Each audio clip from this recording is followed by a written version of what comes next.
आया हूँ।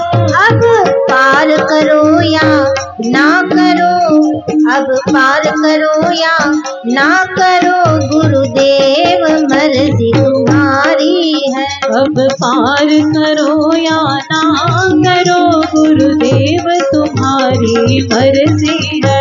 अब पार करो या ना करो, गुरुदेव मर्जी तुम्हारी है। अब पार करो या ना करो, गुरुदेव तुम्हारी मर्जी है। गुरुदेव तुम्हारे चरणों में मैं शीश झुकाने आया। गुरुदेव तुम्हारे चरणों में मैं शीश झुकाने आया हूँ। पिछले पापों को है गुरुवर मैं तुम्हें सुनाने आया।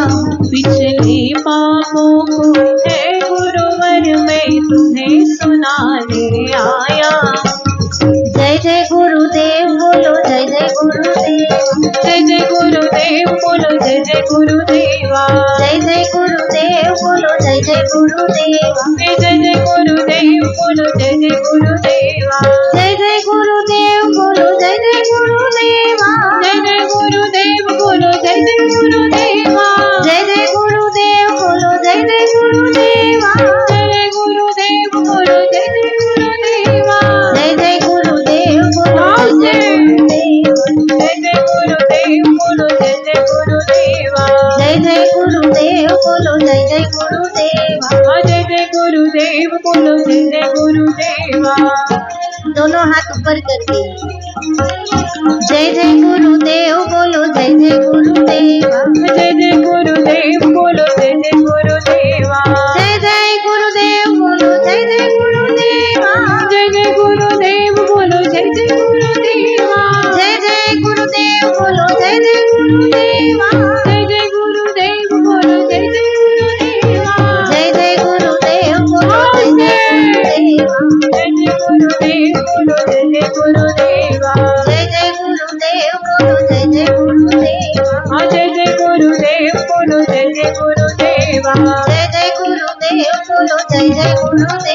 जय जय गुरुदेव बोलो, जय जय गुरुदेवा। जय जय गुरुदेवा। जय जय गुरुदेवा। जय जय गुरुदेवा। जय जय गुरुदेवा। जय जय गुरुदेवा। जय जय गुरुदेवा। जय जय गुरुदेवा। जय जय गुरुदेवा। जय जय गुरुदेवा। जय जय गुरुदेवा। जय जय गुरुदेवा। जय जय गुरुदेवा। बोले सद्गुरु देव देव की जय।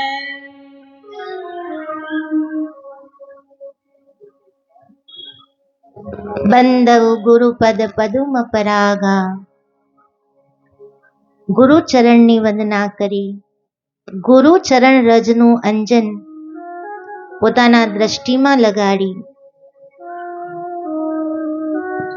અને દિવ્ય દ્રષ્ટિ પ્રાપ્ત કરી તુલસીદાસજી મહારાજ રામ કથા કહેવાની શરૂઆત કરે છે। श्री गुरुपद नख मणिगण ज्योति, सुमिरत दिव्य दृष्टि ही होती। जब चरण रज दृष्टि में अंजन बनकर हम लगा लेते हैं तब दृष्टि दिव्य बन जाती है, और जिसकी दृष्टि दिव्य बन गई उसे तो जहां देखो वहां दिव्यता ही नजर आती है।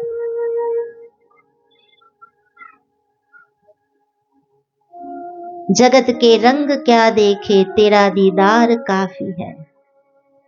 फिर जहां देखो वहां उसे परमात्मा दिखते हैं। तुलसीदास जी ने कहा, तेहि करी विमल विवेक विलोचन, बरनहु राम चरित भव मोचन। रामचरितमानस जो भवसागर को पार करने वाली कथा है, वो कब कहता हूं? तेहि करी विमल विवेक विलोचन। जब गुरु चरण रज का अंजन इस आंखों में गुरु कृपा से मुझे प्राप्त हुआ, मेरी दृष्टि दिव्य बन गई, अब मैं राम कथा कहूंगा। जब तक दृष्टि दिव्य नहीं होगी तब तक हम राम कथा में से भी कुछ और निकालेंगे। कथा होगी राम की, पर वहां पर भी हमें कुछ और दिखेगा। आगे कथा आती है कि भगवान शिव मां सती के साथ अगस्त्य ऋषि के पास कथा सुनने गए। कथा के बाद जब राम दर्शन हुआ तब भगवान शिव जी को तो राम दिखे, पर मां सती को राम नहीं दिखे, वहां काम दिखे। दृष्टि का ही भेद है ना। एक दृष्टि को राम दिखते हैं तो एक दृष्टि को वहां काम दिखे हैं कि ये तो कोई कामी पुरुष है जो अपनी पत्नी के लिए रो रहा है, इसे ब्रह्म कैसे कहे। तो पहले दृष्टि को दिव्य बनाना है, और दृष्टि दिव्य बनती है गुरु कृपा से, गुरु चरण रज से। और समझने जैसी बात है, सामान्य धूल की रज, धूल का एक कण आंख में चला जाए तो आंख देखना बंद कर देती है, पानी निकलता है ना, पानी बहने लगता है। कोई कचरा आंख में जाए तो आंख ऐसे लाल हो जाती है, ऐसे करने का मन होता है, दिखता नहीं है। पर यहाँ पे तो रज को ही आंख में लगाया है। पर कौन सी रज? श्री गुरु पद पदुम परागा, गुरु चरण की रज, जो अमीय मुरीमय चूर्ण चारु, चूर्ण है, औषध है, और औषध को आंख में लगाएंगे तो आंखों की ज्योति बढ़ेगी ही बढ़ेगी। पर आजकल तो केमिकल का जमाना है, कॉस्मेटिक का जमाना है। ये ऐसा रसायन है कि एक बार आंखों में लगा लिया तो जिंदगी भर, एक जन्म तो क्या अनेक जन्म तक वो दिव्यता प्राप्त रहेगी। आजकल के कॉस्मेटिक तो घंटे चलते हैं, सिर्फ घंटे, कुछ घंटों तक ही उसकी सीमा है। लाखों रुपया खर्च करने पर भी वो आजीवन नहीं टिकते। पर गुरु कृपा एक जन्म के लिए नहीं, अनेकों जन्म तक हमारे साथ रहती है। और गुरु कृपा का अंजन बनाकर अपने नेत्रों को विशुद्ध करके, ते ही करी विमल विवेक विलोचन, बरनहु राम चरित भव मोचन। तुलसीदास जी कहते हैं कि मेरी दृष्टि शुद्ध कर, मेरी दृष्टि को पवित्र कर, अब मैं राम कथा कहता हूं। पर अब क्या हुआ, कलम तो ले ली हाथ में, दृष्टि भी शुद्ध हो गई, गुरु कृपा का अनुभव भी हो रहा है। जो साधक है, सही में जो साधना करता है, वो जब भी साधना करता है, जब भी अपने गुरु को याद करता है, तभी उसे अनुभव होता है कि गुरु साथ है। ये अनुभव की बात है, सबको समझ में नहीं आएगी। पार्थिव देह से गुरु साथ हो ना हो, पर सूक्ष्म देह से गुरु तो हमेशा साथ ही रहते हैं। तो ये अनुभव तुलसीदास जी करने लगे कि मेरे साथ मेरे गुरु की कृपा है। और गुरु की कृपा है, ये अनुभव होने पर जब दृष्टि शुद्ध हुई तो सबसे पहले कलम उठाकर तुलसीदास जी महाराज ने उन सबकी वंदना की जो इस धरती पर भगवान राम का कार्य करने के लिए आए हैं। राम कथा तो बाद में लिखी गई, पहले तुलसीदास जी ने वंदना प्रकरण शुरू किया और वंदना आरंभ की। उन सभी दिव्यात्माओं की वंदना तुलसीदास जी महाराज करते हैं जिन्होंने राम कार्य के लिए अपना जीवन न्योछावर किया। और कलम उठाकर सबसे पहले तुलसीदास जी महाराज ब्राह्मणों की वंदना करते हैं। बंदऊ प्रथम मही सुर चरना, बंदऊ प्रथम मही सुर चरना, मोह जनित संशय सब हरना, मोह जनित संशय सब हरना, सुजन समाज सकल गुण सज्जन समाज सकल गुण खानी। करऊ प्रणाम सप्रेम सुबानी।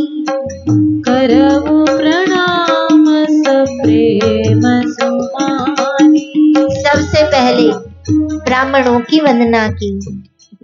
ब्राह्मण को भूदेव भी कहा जाता है। भूदेव यानी भू यानी धरती और देव यानी देवता। इस धरती के प्रथम देवता ब्राह्मण है, पर वो ब्राह्मण जो ब्रह्म के लिए जीते हो, जो ब्रह्म का भजन करते हो, ब्रह्म की माया का नहीं, जिनका मन सदा ब्रह्म में रमण करता हो, ऐसे ब्राह्मणों की वंदना तुलसीदास जी ने की।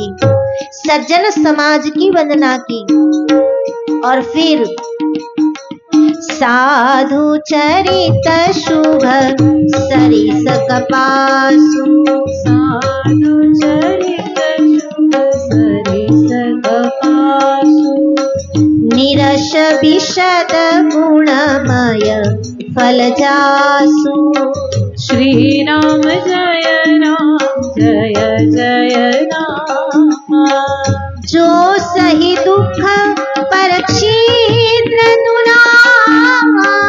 श्री राम जय राम जय जय राम।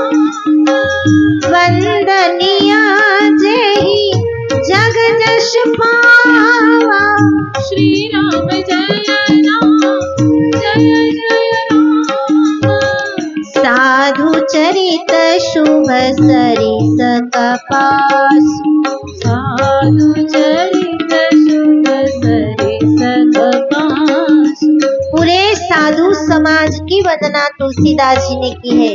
वो साधु कैसा है? तो कहा कपास के फूल जैसा है, रुई के फूल जैसा है। अब फूल की ही उपमा देनी थी तो गुलाब कहते, मोगरा कहते, पर यहाँ कपास का फूल कहा।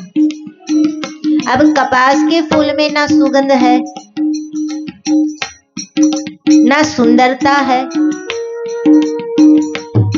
तो किस लिए साधु समाज को कपास का फूल कहा?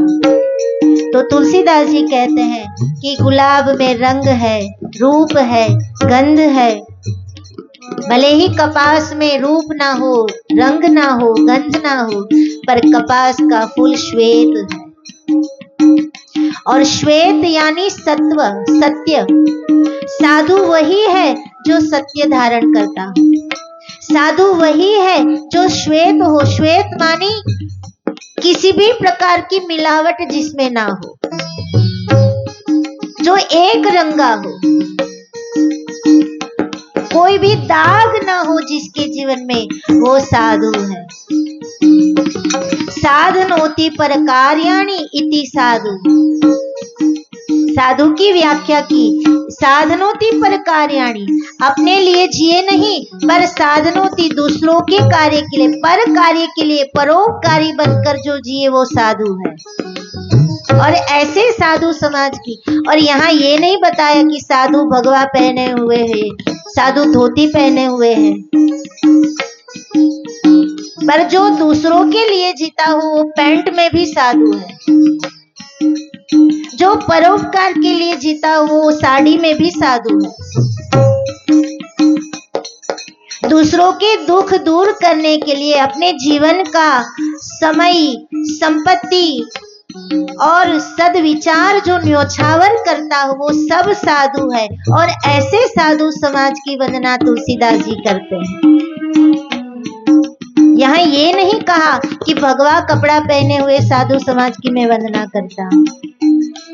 साधनोति पर कार्याणि इति साधु, जो पर कार्य में अपना पसीना बहाए, पर पीड़ा में अपनी पीड़ा को जाने, वो साधु है। और ऐसे साधु समाज की वंदना की है जो कपास की तरह निश्चल है, निष्कपट है, भले रंग नहीं, रूप नहीं, पर न छल है न कपट है, सत्य है जिसके जीवन में। दूसरी बात, कपास में तार होते हैं, और तार को जब बुने जाते हैं तब वस्त्र बनता है, और वो वस्त्र किसी के छिद्रों को ढकता है। पर छिद्र दुरावा, तो साधु वो है जो किसी की गलतियों को ढांके। ऐसे साधु समाज की वंदना की है। और ऐसा साधु समाज जिसके लिए तुलसीदास जी महाराज ने कहा, मुद मंगलमय संत समाज, मुद मंगलमय संत समाज। कपास में से जब वस्त्र बनता है ना, तब कपास को कई प्रक्रियाओं में से गुजरना पड़ता है। ऐसे ही सीधे वस्त्र नहीं बन जाता, उसमें से एक एक तार अलग किए जाते हैं, फिर उस तार को बुने जाते हैं, फिर बुनकर उसका वस्त्र तैयार होता है। उस वस्त्र को धोया जाता है, उसे पछाड़ा जाता है। बेनो धोखा मारे ने, ज्यां સુધી धाग न निकले ત્યાં સુધી धोखा आवे। तो साधु भी ऐसे ही साधु नहीं बन जाते, कई परीक्षाओं में से पसार होने के बाद वो साधु बनता है। कई परीक्षाओं में से पसार होने के बाद वो वस्त्र बनता है, और वो वस्त्र किसी के तन को ढकता है, किसी की लज्जा बनता है। तो साधु वो है जो किसी की मर्यादा बने, किसी की लज्जा बने। और ऐसा साधु मुद मंगलमय संत समाज, मुद मंगलमय संत समाज। जो जग जंगम तीरथ राजु, जो जग जंगम तीरथ राजु। ऐसा साधु जो दूसरों के दुखों को दूर करे, ऐसा साधु को जो दूसरों के छिद्रों को ढके, ऐसा साधु तीर्थराज प्रयाग है। तीर्थराजु यानी प्रयागराज, तीर्थों के राजा प्रयाग है। और प्रयाग में 3 नदियों का संगम है, गंगा, यमुना और सरस्वती। तो तुलसीदास जी बताते हैं, राम भगति जहाँ सुर सरिधारा, राम भगति जहाँ सुर सरिधारा। सरसई ब्रह्म विचार प्रसारा, सरसई ब्रह्म विचार प्रचारा। विधि निषेधमय कलिमल हर। श्री राम जय राम जय जय राम। करम कथा रवि नंदिनी बरनी। श्री राम जय जय राम। संत समाज को तीर्थराज प्रयाग कहा। प्रयाग में 3 नदियों का संगम है, गंगा, जमुना और सरस्वती। वैसे ही एक संत के जीवन में 3 अवस्थाएं हैं, भक्ति रूपी माँ गंगा, कर्म रूपी माँ यमुना और ब्रह्म विचार रूपी माँ सरस्वती। भक्ति, कर्म और ज्ञान तीनों का समन्वय जिसमें है वो साधु है।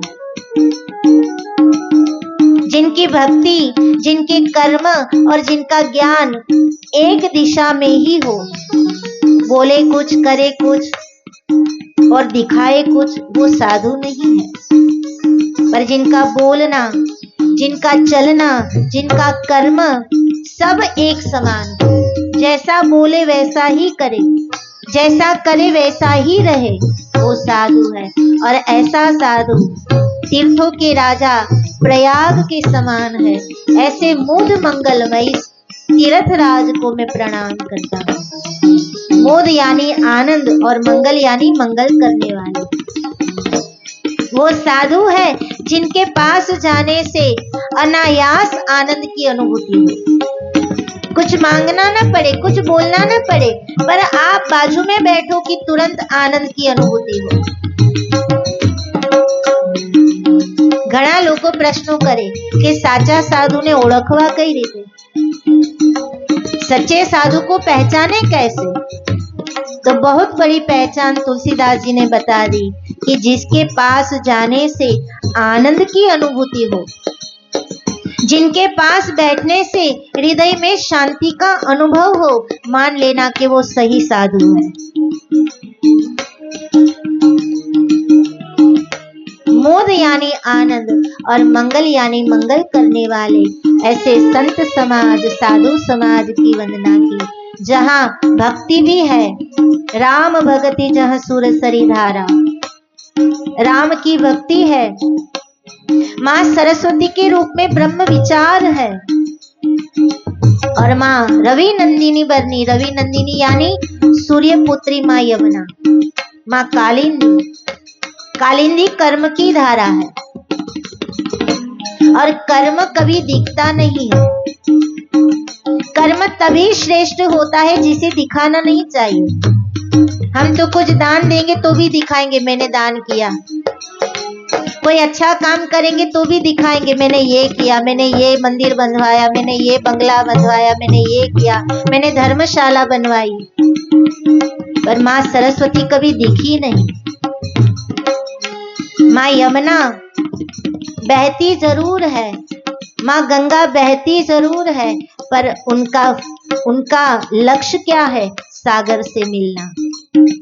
वैसे भक्ति करे, कर्म करे, ब्रह्म का प्रचार करे, पर हमारा अंतिम लक्ष्य तो परमात्मा ही होने चाहिए।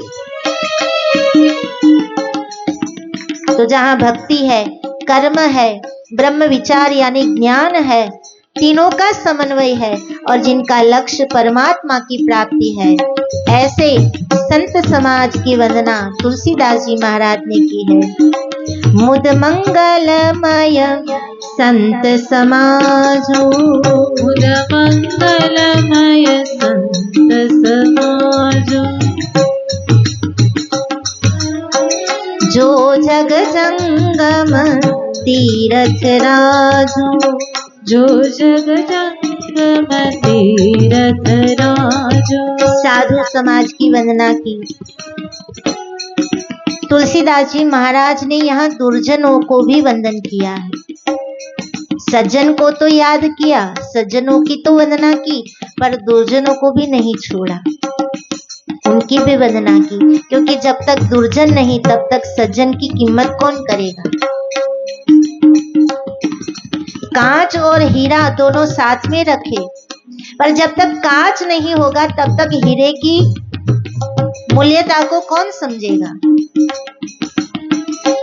तो दुर्जनों की भी वंदना की। सज्जन, दुर्जन, जड़, चेतन, जलचर, नवचर, थलचर सभी प्राणी मात्र की वंदना की।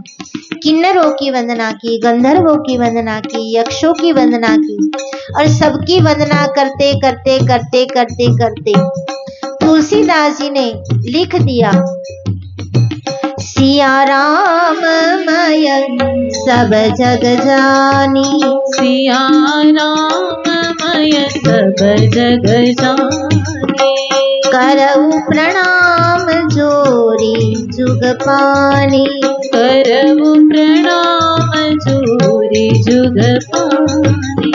सिया राम मय सब जग जानी, सिया राम मय सब जग जानी, करऊ प्रणाम जोरी जुग पानी, करऊ प्रणाम जोरी जुग पानी।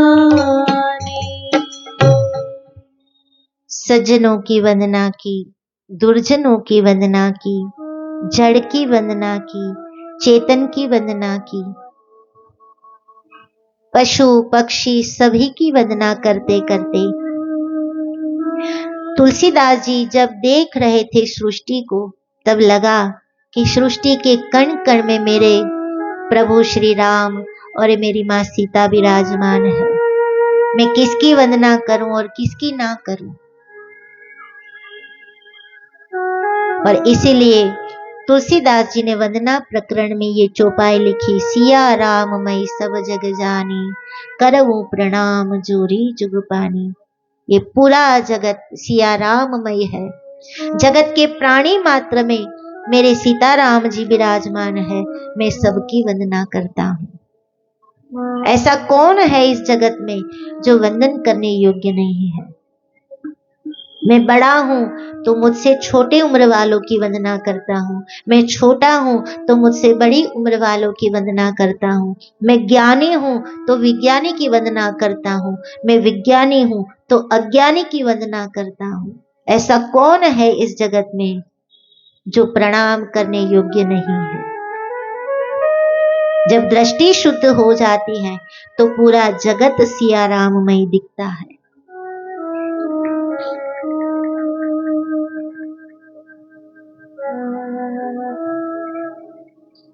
कोई संत अपनी कावड़ में गंगा जल लेकर शिव जी के ऊपर अभिषेक करने जा रहे थे।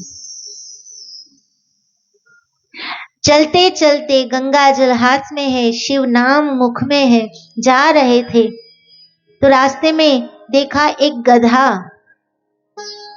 अंतिम सांसें ले रहा है और मुंह खुला है गधे का। ऐसी परिस्थिति है मानो गधा पानी के लिए तरस रहा हो। आने जाने वाले सब देख रहे थे पर कोई रुक कर 2 बूंद पानी डालने के लिए वहां रुका नहीं। संत निकले वहां से, देखा गधे की अवस्था देखकर संत को दया आ गई। जो गंगा जल भरकर लाए थे भगवान शिव जी के लिए कावड़ में, वो गंगा जल पिला दिया गधे को और गंगा जल पीते ही गधा की मृत्यु हुई। अब गधे को तो मुक्ति मिल गई क्योंकि अंत समय गंगा जल मिला, पर यात्रा में जो साथ थे वो सभी उस संत को कोसने लगे। क्या आप कैसे संत हो? इतने दूर से गंगा जल कावड़ में उठाकर लाए थे, भगवान के ऊपर अभिषेक करने के लिए लाए थे और भगवान के अभिषेक का जल एक गधे को पिला दिया। अब भगवान नाराज हो जाएंगे, अब महादेव प्रसन्न नहीं होंगे। तब संत ने कहा, महादेव प्रसन्न हो ना हो, मेरा कर्म है, गधा तो प्रसन्न हो गया और एक जीव प्रसन्न हो गया, एक जीव की तृप्ति हो गई तो मेरे महादेव भी प्रसन्न हो ही जाएंगे। तो सब कोसने लगे कि नहीं, आपकी भक्ति नहीं पहुंचेगी, महादेव आपकी भक्ति नहीं स्वीकारेंगे, आप तो ये हो वो हो। निंदा करने वाले करते रहे। खाली कावड़ लेकर वो संत पहुंचे महादेव के पास और खाली कावड़ भगवान के आगे रखी और प्रार्थना की, प्रभु जो था वो दे दिया, अब जो है वो ये है, स्वीकार करो तो भी आपकी इच्छा और नहीं स्वीकार करो तो भी आपकी इच्छा। पर उसी समय निंदा करने वालों ने देखा कि शिवलिंग में से एक दिव्य तेज प्रकट हुआ और उस तेज में से भगवान शिव जी प्रकट होकर आशीर्वाद देने लगे कि तेरी कावड़ मैंने स्वीकार ली। वो गधा गधा नहीं था, मैं ही था। कभी हम मानते हैं कि भगवान मंदिर में ही है, पर भगवान केवल मंदिर में नहीं है, भगवान तो वहां बसते हैं जहां दया है, जहां करुणा है। और उसी दृष्टि से तुलसीदास जी ने कहा, सिया राम मैं सब जग जानी, करहु प्रणाम जोरी जुग पानी। सृष्टि के कण कण में मेरे परमात्मा है, उन सब की मैं वंदना करता हूं। और आगे अयोध्या में राज कुटुंब की वंदना की, राज परिवार की वंदना की, अयोध्या की वंदना की, माँ कौशल्या पिता दशरथ जी की वंदना की। पर उस प्रकरण का दर्शन हम करेंगे कल।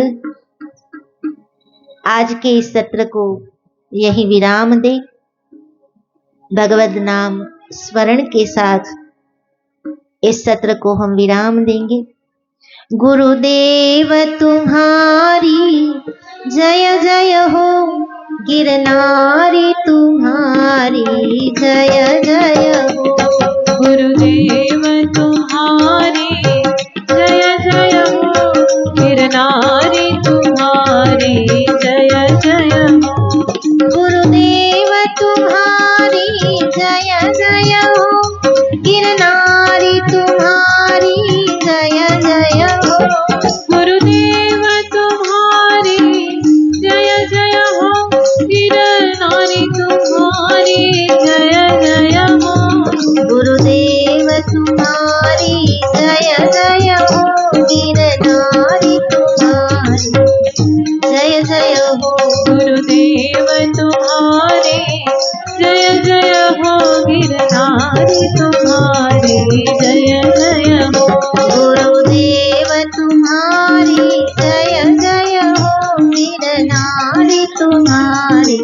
जय जय हो गुरुदेव तुम्हारे जय जय हो गिरनारी तुम्हारे जय जय हो। बोलिए रामचंद्र भगवान की जय। हनुमान जी महाराज की जय। सदगुरु देव की जय। बाबा मुक्तानंद महाराज की जय। नीलकंठ महादेव की जय। हरये नमः हरये नमः हरये नमः हरये नमः हरये नमः हरये नमः। नमः पार्वती पतये हर हर महादेव।